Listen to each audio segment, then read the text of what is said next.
একটি মস্ত শ্যাওড়া গাছ ছিল। সেই গাছে বাস করত এক শাঁকচুন্নি। তার মনে বড় সাধ ছিল বামুনের ঘরের বউ হয়ে ঘর সংসার করে।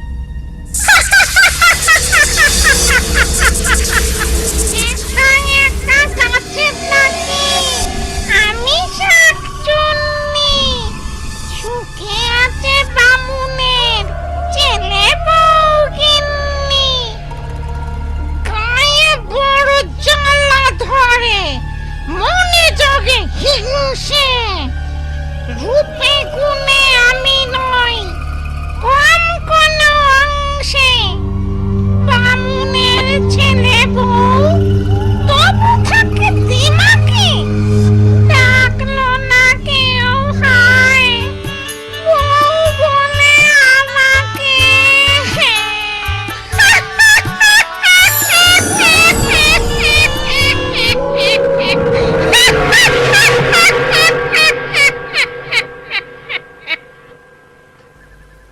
বৌমা, পুকুর ঘাটের কাছে গরুটা বাঁধা আছে, ওকে এনে গোয়ালে রাখো। এই যাচ্ছি মা, হাতের কাজগুলো সেরে নি। না না, দেরি করো না, বিকেল গড়িয়ে এলো, সন্ধে নামার আগে গরুটাকে গোয়ালে নিয়ে এসো।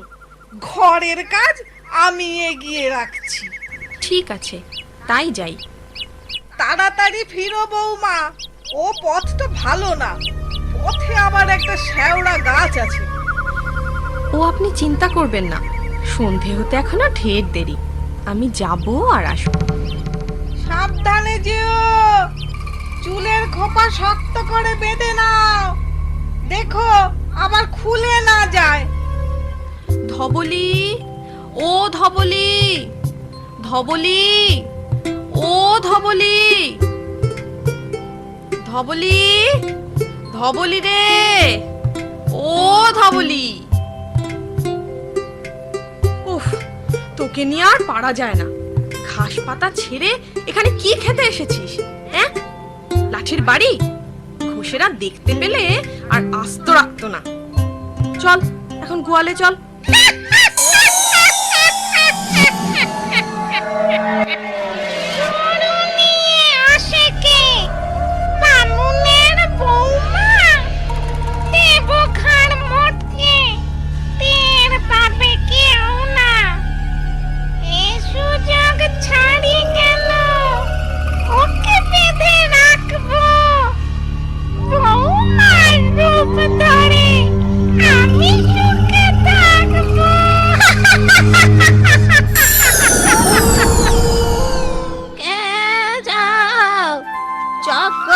বাড়ির বউ না?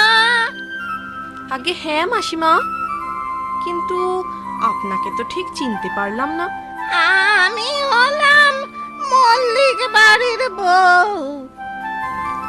ও আচ্ছা, তা এ সময় এখানে কি করছেন? শুনেছি জায়গাটা ভালো না, আপনার ভয় করে না? আমার আবার ভয়? তিন কাল গিয়ে এক কালে ঠেকেছে, এখন তো বাড়িয়ে আছি, আমার কে ক্ষতি করবে শুনি?